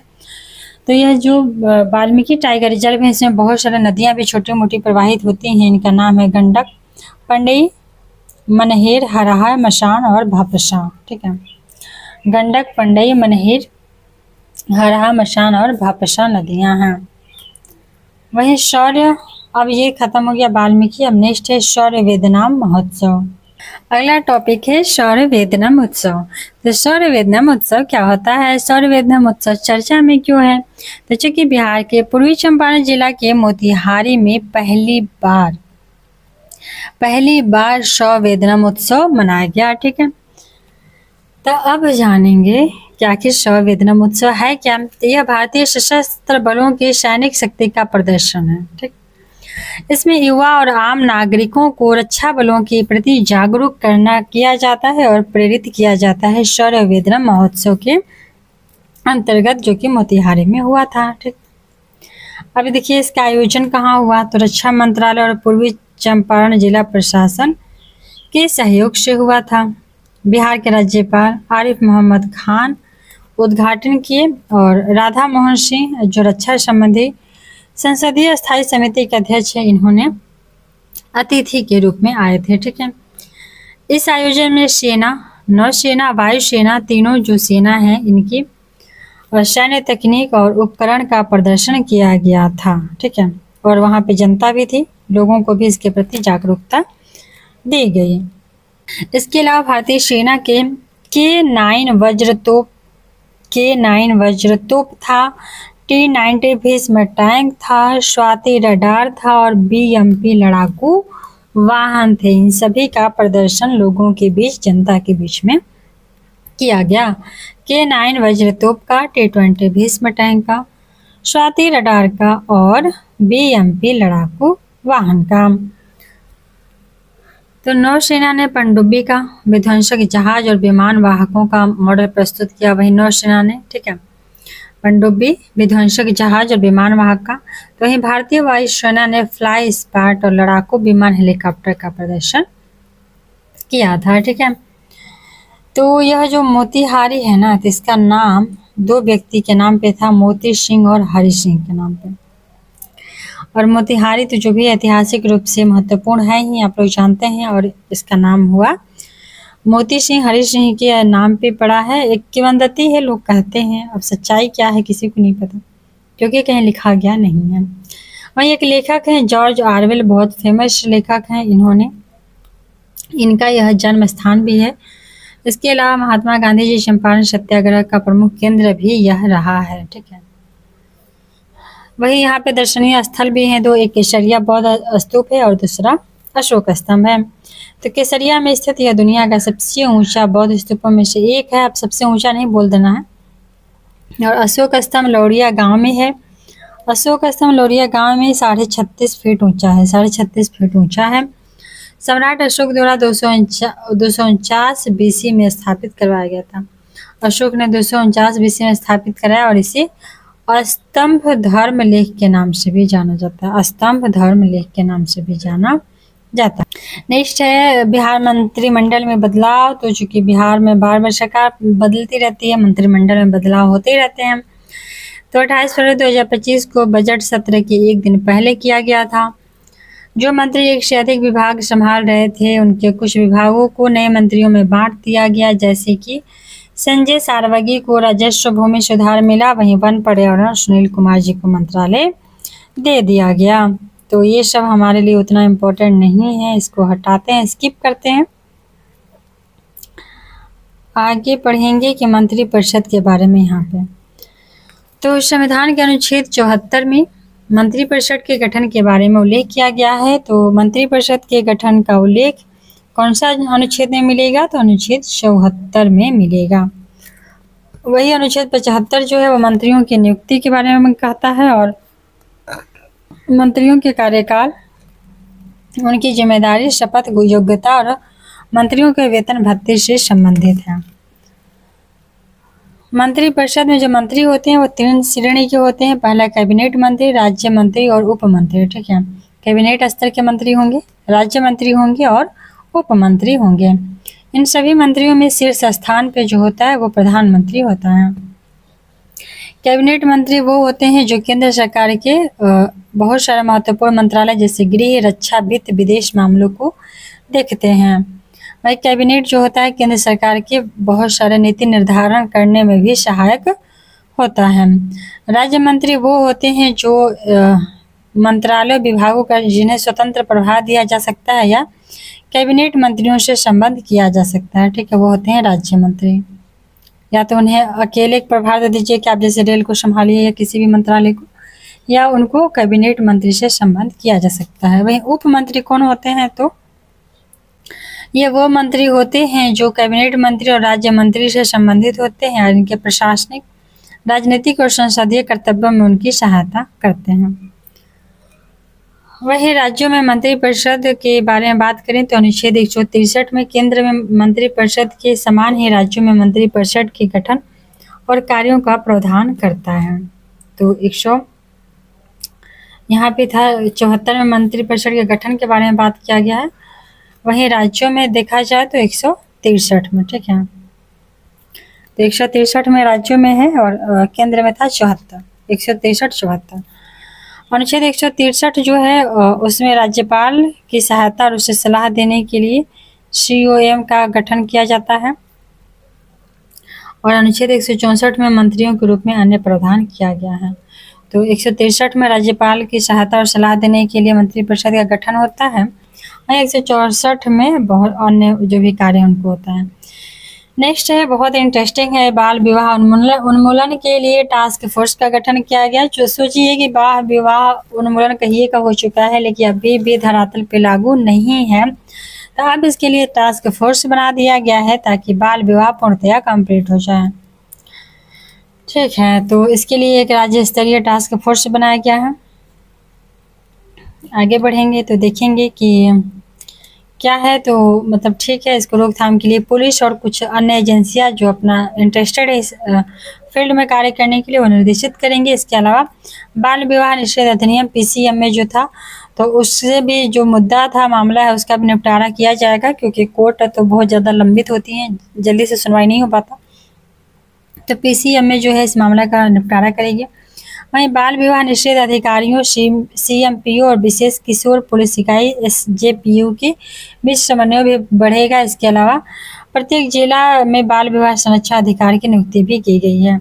वहीं राज्य में बाल विवाह की स्थिति अभी क्या है, तो अगर हम राष्ट्रीय परिवार स्वास्थ्य संरक्षण की बात करें तो इसके अनुसार बिहार देश में बाल विवाह की दर के मामले पश्चिम बंगाल के बाद दूसरे स्थान पर आता है। तो सबसे ज़्यादा बाल विवाह भारत में पश्चिम बंगाल में देखने को मिलती है, दूसरे स्थान पर बिहार में। रिपोर्ट के अनुसार 40.8% जो महिलाएं हैं उनकी शादी 18 साल की उम्र से पहले ही हो जाते हैं। 40% महिलाएं, सोचिए 60% का है बस 18 से ज़्यादा, उसके पहले 40% महिलाओं की शादी 18 से पहले हो जाती है। बाल विवाह उन्मूलन के लिए बहुत सारे प्रयास किए गए, फिर भी ये ज़्यादा कारगर नहीं साबित हुए। जैसे पहला बेटी बचाओ बेटी पढ़ाओ, दूसरा मुखबिर प्रोत्साहन योजना। तो देखिए ये बेटी पढ़ाओ बेटी बढ़ाओ जो भी है, इसके अंतर्गत स्कूली छात्रा के बीच में संवाद बैठकें की गई हैं। मुखबिर प्रोत्साहन योजना के तहत जो सूचना देगा उसको 5,000 का नगद मिलेगा। इसके बावजूद भी बहुत सारे लोग करते हैं, लेकिन कोई सूचना जल्दी देना नहीं चाहता है। समाज का मैटर है, कोई सूचना क्यों देना चाहेगा? इज्जत का सवाल है, लड़की का शादी कर देना चाहिए। तो वही है, मुखबिर जो बनेगा उसको 5,000 रुपया मिलेगा, फिर भी कोई 5,000 लेना नहीं चाह रहा। वहीं ग्रामीण क्षेत्रों में जागरूकता शिविर का आयोजन किया जाएगा ताकि बाल विवाह के दुष्प्रभाव की जानकारी लोग दे सकें और उसको बच्चियों को सेव किया जा सके। इसके अलावा बेटी बचाओ बेटी पढ़ाओ अभियान 2015 में शुरू किया गया था, जनवरी 2015 में, और इससे लिंग आधारित जो गर्भपात है और बाल लिंग अनुपात है उनको संबोधित करने के उद्देश्य से किया गया था। 2011 में प्रत्येक 1,000 लड़कों पे 918 लड़कियां थीं। 2011 ईस्वी में प्रत्येक 1,000 लड़कों पे 918 लड़कियां थीं, ठीक है। और जनवरी 2015 में लिंग आधारित जो गर्भपात था और बाल लिंग अनुपात जो था उसके लिए शुरू किया गया था बेटी बचाओ बेटी पढ़ाओ, जनवरी 2015 में। वहीं महिला एवं बाल विकास मंत्रालय ने यह शुरू किया। स्वास्थ्य एवं परिवार कल्याण मंत्रालय, मानव विकास संसाधन मंत्रालय जो है, ये सभी तीनों का मिलके ये संयुक्त पहल था बेटी बचाओ बेटी पढ़ाओ। महिला बाल विकास, स्वास्थ्य परिवार और मानव संसाधन विकास। यह कार्यक्रम देश के 405 जिलों में लागू किया गया। वहीं बाल विवाह प्रतिषेध अधिनियम 2006 लागू किया गया। बाल विवाह प्रतिषेध अधिनियम 2006। तो बाल विवाह प्रतिषेध अधिनियम 2006 जो है, prohibition of child marriage act 2006, तो भारत सरकार ने यह बाल विवाह को रोकने के लिए जो 2006 में ही लागू किया गया था। इसके अलावा इसके अंतर्गत 21 साल से जो कम आयु के पुरुष या 18 वर्ष से कम आयु की जो महिला हैं उनको बाल विवाह की श्रेणी में रखा जाएगा, और जो बाल विवाह करेंगे उनको अपराध माना जाएगा, दंड भी दिया जाएगा, लेकिन सब बस धरा का धरा नियम है। इसके तहत 2 वर्ष से अधिक कठोर कारावास, 1 लाख रुपए तक का जुर्माना है और दोनों सजा से दंडित दिया जाएगा दोनों तरह के लोगों को। इस अधिनियम के अंतर्गत दिए गए जो अपराध संज्ञेय और गैर जमानती माने जाएंगे। संज्ञेय अपराध माना जाता है और गैर जमानती जमानत भी नहीं होती है। 1 लाख रुपया दीजिए, 2 साल का सजा भुगती है। इस अधिनियम के अंतर्गत जो अवयस्क बालक होते हैं उनके विवाह को अमान्य करने का भी प्रावधान है कि शादी हो भी गई है, अगर आप बालिक नहीं है तो आपके विवाह को रद्द माना जाता है, उस विवाह को वैलिड नहीं माना जाता है। अब नेक्स्ट है, बिहार को मिला डिजिटेक अवार्ड 2025। बिहार को डिजिटेक अवार्ड मिला है, तो किस लिए मिला है? तो सबसे पहले तो इसका आयोजन जो है नई दिल्ली में हुआ था डिजिटेक अवार्ड का, और बिहार को बिहार कृषि जो ऐप है स्मार्ट प्रीपेड मीटर जो लगाया है बिजली बिल के लिए, तो इन दोनों के लिए स्वर्ण पुरस्कार दिया गया है गवर्नमेंट डिजिटेक अवार्ड समारोह में नई दिल्ली में। बिहार को बिहार डिजिटेक अवार्ड। तो चूँकि स्मार्ट प्रीपेड मीटरिंग क्या होती है इसको जानेंगे, और बिहार कृषि ऐप तो हम सभी लोग देखते हैं अपने घरों में लगा हुआ है स्मार्ट प्रीपेड मीटरिंग। तो यह क्या करता है, जो BSPHCL है, Bihar state power holding company limited, एक नॉर्थ एक साउथ का ही आता है, इन लगा दीजिए, इधर इस लगा दीजिए, ठीक है। तो इसको स्मार्ट प्रीपेड मीटरिंग के प्रभावी क्रियान्वयन के लिए अवार्ड दिया गया है, और राज्य की जो बिहार है ना, proud torch bearer of universal smart prepaid monitoring for the nation के तहत digital transformation leader in public sector में इसको सर्वश्रेष्ठ अवार्ड घोषित दिया गया, ठीक है। और स्मार्ट प्रीपेड जो मीटरिंग है इसको ऊर्जा प्रबंधन के लिए भी दिया गया है, और यह मीटरिंग की तुलना में अधिक पारदर्शी, कुशल और उपभोक्ता हितैषी है कि जितना पैसा दीजिएगा उतना ही उपयोग कर पाइएगा मोबाइल रिचार्ज की तरह। और इसके अलावा इसका उद्देश्य है उपभोक्ताओं को सशक्त बनाना, ताकि वो बिजली का मतलब जो फालतू फिजूल के खर्चे होते हैं वो कम से कम करेंगे, क्योंकि बिलिंग प्रक्रिया में भी पारदर्शिता है, क्योंकि बिल पहले पेमेंट हो रही है फिर उसके बाद बिजली अपना उपभोग कर रहे हैं, तो उसमें भी पारदर्शिता आई है, ऊर्जा की बचत होती है और राजस्व वसूली में भी सुधार हुआ है। अब है बिहार कृषि ऐप। तो बिहार कृषि ऐप क्या है? बिहार के कृषि विभाग को इस ऐप के सफल कार्यान्वयन हेतु स्वर्ण पुरस्कार से सम्मानित किया गया है। और बिहार कृषि ऐप बिहार कृषि विभाग द्वारा विकसित एकल डिजिटल प्लेटफॉर्म है, और यह क्या करेगी, तो जो भी कृषि से संबंधित योजना होगी फसल का वैल्यू क्या है, मौसम कैसा है, उसमें कोई कंप्लेंट करना है, मृदा स्वास्थ्य कार्ड जारी कराना है, सरकारी घोषणा क्या है, कृषि संबंधित जो भी संपर्क अगर करना चाहता है किसान तो इस ऐप के माध्यम से, बिहार कृषि ऐप के माध्यम से कर सकते हैं। वहीं गवर्नमेंट डिजिटेक अवार्ड के बारे में बात करें तो यह सूचना प्रौद्योगिकी मंत्रालय और केंद्रीय इलेक्ट्रॉनिक्स और गवर्नमेंट डिजिटेक अवार्ड्स इसको समर्थन देता है। ये पुरस्कार जो है सार्वजनिक सेवा में डिजिटल परिवर्तन के लिए दिया गया है कि सार्वजनिक सेवा में आप लोगों ने डिजिटल परिवर्तन किया है और डिजिटल परिवर्तन के माध्यम से लोगों को जागरूक किए हैं। पूरे भारत में 30 इसकी विजेता से थे। इस पूरे भारत में समारोह में 30 विजेता हुए, उनमें से गुजरात, मध्य प्रदेश, राजस्थान, मतलब बहुत सारे राज्यों को दिया गया, जिनमें से बिहार के भी 2 ऐप को मिला है, स्मार्ट मीटरिंग को और बिहार कृषि ऐप को। अब ये टॉपिक खत्म हो गया। नेक्स्ट है बिहार के लिए विशेष श्रेणी का दर्जा। तो यह चर्चा में क्यों है?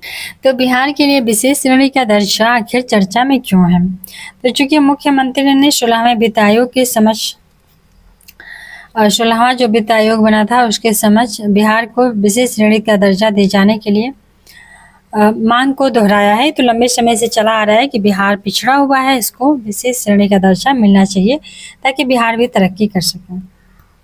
और इसका मांग इसलिए भी उठ रहा है क्योंकि चूँकि सब अभी हम लोग जैसे बजट में पढ़े हैं कि केंद्र सरकार जो बिहार का बजट है वो उसमें केंद्र सरकार सबसे ज़्यादा लगभग 40% हिस्सा होता है, ठीक है, और 17% के आसपास अनुदान देती है। तो हमारे बजट का तो लगभग 57 के आसपास केंद्र सरकार से ही मिल रहा है। अगर बिहार जो है उसको विशेष श्रेणी का दर्जा मिल जाता है तो और ज़्यादा मिलेगा, तो बिहार की विकास और तेज़ी से हो पाएगी। इससे संबंधित मुख्य बिंदु क्या क्या हैं? तो बहुत सारी चीज़ें हैं, पक्ष में भी कुछ चीज़ें हैं, विपक्ष में भी हैं, जिसकी वजह से नहीं मिल पा रहा है। तो अगर विशेष श्रेणी का दर्जा देने के लिए उसका मानदंड देखा जाए तो ऐतिहासिक और संरचनात्मक चुनौतियां, बिहार के साथ ऐतिहासिक और संरचनात्मक चुनौतियां देखने को मिलती हैं। बिहार को महत्वपूर्ण आर्थिक चुनौतियों का सामना करना पड़ता है क्योंकि यहाँ पे औद्योगिक विकास का अभाव है, यहाँ पे निवेश के भी अवसर बहुत कम हैं। इसके अलावा यहाँ पे जो उद्योग था वो झारखंड में हस्तांतरित हो गया और बिहार में रोजगार एवं आर्थिक विकास की समस्या में वृद्धि हो गई। वहीं प्राकृतिक आपदा के बारे में देखा जाए तो इसके साथ भी बिहार के साथ बहुत दुखद घटनाएं होती हैं, जैसे कि यहाँ बार बार उत्तर क्षेत्र में बाढ़ आता है, दक्षिण में बहुत ज़्यादा सूखा पड़ती है क्योंकि दक्षिणी क्षेत्र में गया के बाद वाला एरिया, नवादा, जमुई, बांका भाग, उधर तो नदी ही नहीं है, कोई नदियाँ ही नहीं है, तो सूखा तो पड़ेगा ही। तो इन जगहों पे प्राकृतिक आपदाओं का सामना करना पड़ता है बिहार को, उत्तर में बाढ़ और दक्षिण में सुखाड़ की वजह से। तो ऐसी आपदाएं बार बार होती रहती हैं जिसकी वजह से कृषि गतिविधियां बाधित होती हैं, विशेष करके सिंचाई वगैरह जो भी है, और बुनियादी ढांचे का भी अभाव यहाँ पे है। चूँकि यहाँ पे बहुत ज़्यादा विकास नहीं हो पाया है तो ये भी विकास में बाधा उत्पन्न करती हैं। यहाँ पे अव्यवस्थित सड़क नेटवर्क है, स्वास्थ्य सेवा भी कम है, शैक्षणिक सुविधा का भी अभाव है, इत्यादि इसकी बुनियादी चुनौतियाँ हैं। वहीं 2013 में केंद्र द्वारा गठित रघुराम राजन समिति ने बिहार को अल्प विकसित श्रेणी में रखा है, जबकि 2013 में रघुराम राजन जी जो समिति बना था उन्होंने अल्प विकसित श्रेणी में रखा और कहा कि यहाँ पे निर्धनता जो दर है उच्च है, यहाँ बड़ी संख्या में परिवार जो है वो गरीबी रेखा से नीचे जीवन यापन करते हैं।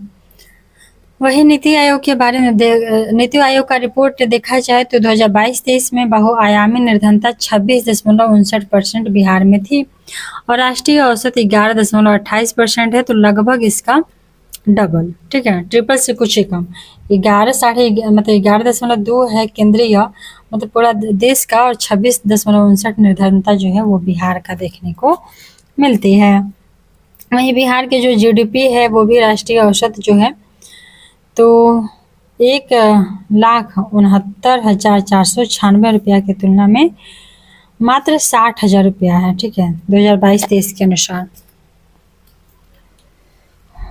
नेक्स्ट आगे बढ़ते हैं कि बिहार जो है विशेष श्रेणी का दर्जा इसे क्यों मिलना चाहिए। यहाँ पे देखिए दिया गया है परिचय, दर्जा प्राप्त करने के लिए मापदंड क्या क्या होना चाहिए। तो ये देख लीजिए क्या क्या कमियां हैं। अभी देखेंगे कि जो विशेष दर्जा है उसका यहाँ पे मापदंड ये होता है कि कोई भी जो राज्य है वहाँ पे भौगोलिक, सामाजिक, आर्थिक रूप से पिछड़ापन होना चाहिए और इसके विकास में सहायता के लिए एक कैटेगरी वाइज करके पैसा दी जाती है केंद्र सरकार के द्वारा। वहीं जो है एससीएस विशेष राज्य श्रेणी का दर्जा के लिए प्रावधान नहीं करता है कि यह वर्गीकरण बाद में 1969 में 5वें वित्त आयोग की सिफारिश के आधार पर किया गया था। तो यह विशेष आर्थिक श्रेणी का दर्जा का जो वर्गीकरण किया गया था वह 5वां वित्त आयोग के सिफारिश पे 1969 में किया गया था। वही 1969 में जम्मू कश्मीर, असम और नागालैंड को यह दर्जा दिया गया। जम्मू कश्मीर, असम और नागालैंड को यह दर्जा मिला था विशेष श्रेणी का। तेलंगाना भारत का नया राज्य बना है जिसे यह दर्जा प्राप्त हुआ है। तो सोचिए तेलंगाना नया गठन हुआ 14 में, उसको भी मिल गया। असम, नागालैंड, जम्मू कश्मीर को मिला, तो बिहार को क्यों नहीं मिल रहा?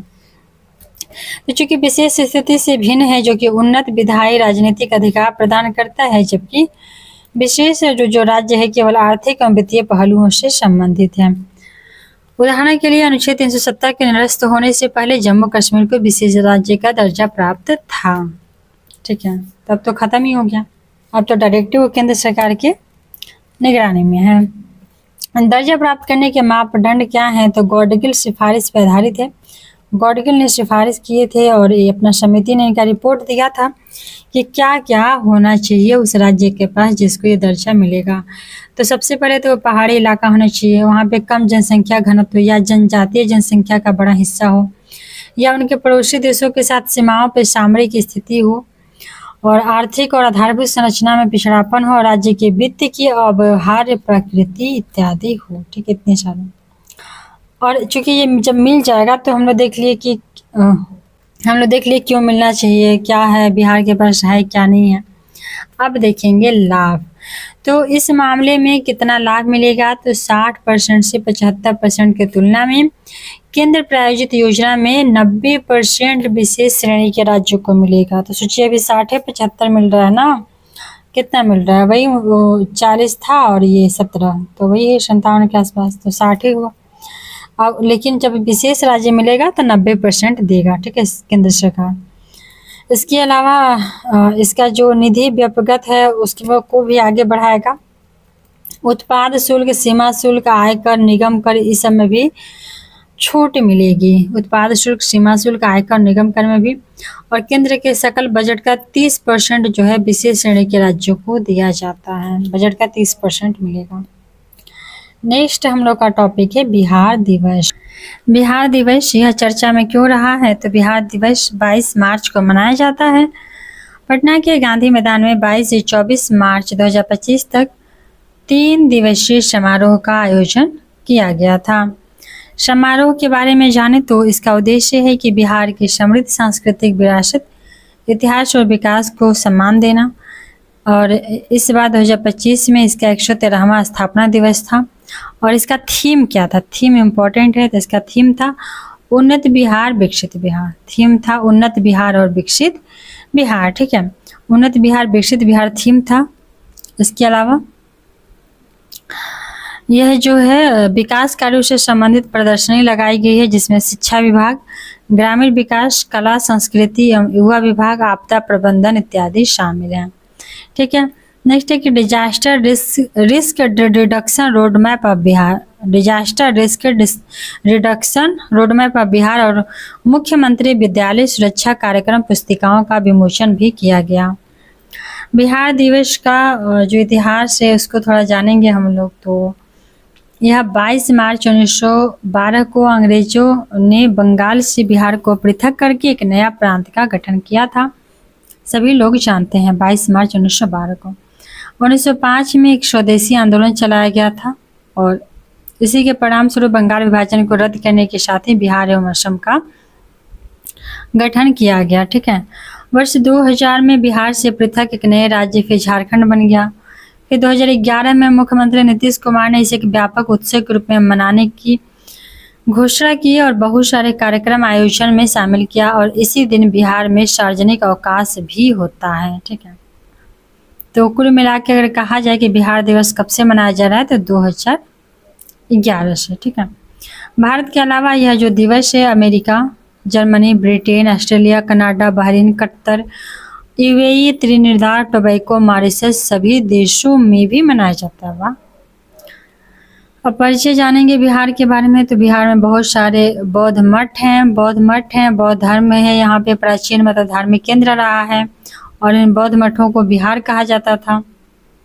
इसी के नाम पे इसका नाम बिहार पड़ा। इसकी राजधानी पता है पाटलिपुत्र, पुष्पपुर, कुसुमपुर। पाटली ग्रीक लोग पाटली बोथरा कहते थे, ग्रीक लोग पाटली बोथरा। भौगोलिक स्थिति पता है 24-20-10 से 27-31-15, 24-20-10 से 27-31-15 अक्षांश और 83-19-50 से 88-17-40 देशांतर। 83-19-50 से 88-17-40 देशांतर है। इसका क्षेत्रफल 94,163 वर्ग किलोमीटर है और देश का 13वां सबसे बड़ा राज्य है। 94,163 वर्ग किलोमीटर देश का 13वां सबसे बड़ा राज्य है। वहीं भौगोलिक क्षेत्रफल जो है 2.86% है। उत्तर से दक्षिण लंबाई 345, पूर्व से पश्चिम 483। सबसे बड़ा जिला पश्चिम चंपारण, सबसे छोटा जिला शिवहर। बिहार की सीमा की बात करें तो नेपाल से 3 राज्य, वहीं बिहार जो है नेपाल से 7 जिला, नेपाल के साथ 7 जिला, उत्तर प्रदेश से 8 जिला, झारखंड से 8 जिला, पश्चिम बंगाल से 3 जिला। ठीक है, उत्तर प्रदेश और झारखंड से 8 जिले लगते हैं, नेपाल से 7 को लगेगा और पश्चिम बंगाल से 3 ही लगता है, किशनगंज, पूर्णिया और कटिहार। ठीक है, सबसे उत्तरी जिला जो पश्चिम चंपारण है, सबसे दक्षिणी जिला गया है, सबसे पश्चिमी जिला कैमूर है, सबसे पूर्वी जिला बिहार का किशनगंज है। नेक्स्ट हम लोग का टॉपिक है विक्रमशिला विश्वविद्यालय। ये मैगजीन पढ़ के एक चीज़ तो समझ में आ रही है कि यह करेंट के साथ साथ पूरा बिहार का इतिहास और भूगोल सब करवा दे रहा है। नहीं, आप लोग जरूर बताइएगा। विक्रमशिला विश्वविद्यालय जो है वो राजगीर में नालंदा में विश्वविद्यालय को पुनर्जीवित किया गया है। ठीक है, और विक्रमशिला विश्वविद्यालय जो कि एक प्राचीन शिक्षा का केंद्र रहा है बिहार में। भारतीय पुरातत्व सर्वेक्षण ने पर्यटन को बढ़ावा देने और संरक्षण के उद्देश्य से इस प्राचीन स्थल को विकसित कर रहा है। ठीक है, इससे संबंधित मुख्य बिंदु है कि केंद्र सरकार का वित्तीय सहयोग इसमें मिला है, तो 500 करोड़ रुपए की स्वीकृति मिली है और भूमि पहचान की समस्या के कारण परियोजना में थोड़ा देर हो चुका है, क्योंकि भूमि भी चाहिए निर्माण के लिए। अब बिहार सरकार ने भागलपुर जिले के एक अतिचंक गांव है, वहां पे 202 एकड़ भूमि दिया है इस परियोजना के लिए। अतिचंक गांव में 202 एकड़। विक्रमशिला विश्वविद्यालय की अवस्थिति बिहार के भागलपुर जिले में गंगा नदी के तट पर है। इसकी स्थापना पाल वंश के राजा धर्मपाल ने 8वीं शताब्दी के अंत में किया था और 9वीं शताब्दी के प्रारंभ में किए थे। शैक्षणिक महत्व के बारे में देखा जाए तो यहाँ पे बौद्ध धर्म और वज्रयान बौद्ध परंपरा के अनुसार एक केंद्र के रूप में यह उभरा था, बौद्ध धर्म और वज्रयान परंपरा। ठीक है, यह संस्थान गूढ़ एवं तांत्रिक अध्ययन के विशेषज्ञता के लिए भी प्रसिद्ध था। यहाँ पर तांत्रिक अध्ययन भी होते थे और इसीलिए इसे नालंदा विश्वविद्यालय से अलग बनाया जाता है, क्योंकि नालंदा में तांत्रिक अध्ययन नहीं होता था। यहाँ का जो पाठ्यक्रम था उसमें धर्मशास्त्र, दर्शन, व्याकरण, तत्व मीमांसा, तर्कशास्त्र, तंत्र एवं समृद्धि को दर्शाता है। वहीं भारत एवं विदेशों से लगभग 1000 छात्र और 100 शिक्षक जो थे अध्ययन के लिए यहाँ पे आते थे। भारत विदेश से मिला के 1000 छात्र और 100 शिक्षक। ठीक है, इसे एक अंतर्राष्ट्रीय ख्याति प्राप्त शिक्षा केंद्र भी बनाता है। वहीं विशेषताओं एवं संरचना के बारे में बात किया जाए तो विश्वविद्यालय का केंद्र बिंदु जो था वो 208 कक्षों से घिरा एक भव्य स्तूप था। 208 के कक्षों से घिरा एक भव्य स्तूप था। यहाँ पे विद्यार्थी और भिक्षु अध्ययन और ध्यान करते थे। यहाँ पे एक अनूठी पुस्तकालय थी। ठीक है, यहाँ पे पुस्तकालय था, 208 वो कक्षे थे, मतलब कमरे थे वहाँ। इसके अलावा यहाँ पे जो कुलपति थे ना, महास्थाविर थे, उनके द्वारा संचालन होता था और सुनियोजित एवं सुचारू रूप से संचालन होता था। इसके पतन का कारण क्या था, सभी लोग जानते हैं कि बख्तियार खिलजी के द्वारा यह 1203 कहीं कहीं 1199 देता है, तो अब देख लीजिएगा। तो उसके आसपास इसको नष्ट किया गया। नहीं, ठीक है, हो सकता है, क्योंकि 1199 तो नालंदा वाला था, तो हो सकता है 1203 है। ठीक है, तो जो है विक्रमशिला 1203 में मोहम्मद बख्तियार खिलजी ने इसको नष्ट कर दिया। भारतीय पुरातत्व सर्वेक्षण जो है वो संस्कृति मंत्रालय के तहत ASI ने देश की सांस्कृतिक विरासत को पुनर्गठन करने का प्रयास किया है और यह अधिनियम 1998 में बना था। यहाँ पे 3650 से अधिक प्राचीन स्मारक है, 3650 से अधिक स्मारक हैं। वहीं 1861 में ASI के पहले महानिदेशक अलेक्जेंडर कनिंघम द्वारा इसकी खोज की गई थी 1861 में। अगला और अंतिम हम लोग का शायद ये टॉपिक है बक्सर और पश्चिम चंपारण में सिंच। तो बक्सर और पश्चिम चंपारण का जो सेज है स्पेशल इकोनॉमिक जोन, ठीक है, स्पेशल इकोनॉमिक जोन, इसको स्थापित करने की घोषणा की गई है। इसका उद्देश्य है कि नवंबर 2024 तक इसको मंजूरी दिया गया। यह जोन बक्सर के नवानगर और पश्चिम चंपारण के कुमारबाग को स्थापित किया जाएगा। बक्सर से पश्चिम चंपारण, नवानगर से कुमारबाग तक, ठीक है। और इसकी स्थापना से देखिए रोजगार बढ़ेगा, औद्योगिकरण को बढ़ावा मिलेगा, आर्थिक समृद्धि, यही सब चीज़ें होती हैं और क्या। अगर विशेष आर्थिक जोन के बारे में बात करें सेज, तो किसी देश के भीतर ऐसे क्षेत्र होते हैं जो प्रायः शुल्क मुक्त राजकोषीय रियायत होते हैं। यहाँ पे मुख्य रूप से निवेश को प्रोत्साहित करने, रोजगार देने के लिए अलग अलग व्यापार और वाणिज्यिक कानून बनाए जाते हैं और इस क्षेत्र सेज के तहत बेहतर ढंग से संचालित करने के लिए भी बनाया जाता है।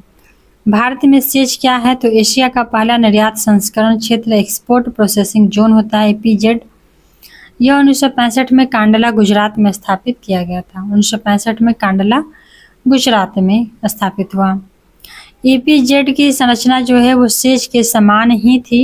ये 1965 में जो EPZ बना वो सेज के जैसा ही था, लेकिन सरकार ने वर्ष 2000 में EPZ की ढांचागत और नौकरशाही चुनौतियों के निवारण के लिए विदेश व्यापार नीति के तहत सेज की स्थापना कर दी थी, ठीक है। तो 1965 में EPZ था, जिसको हटा के 2000 में सेज बना दिया गया।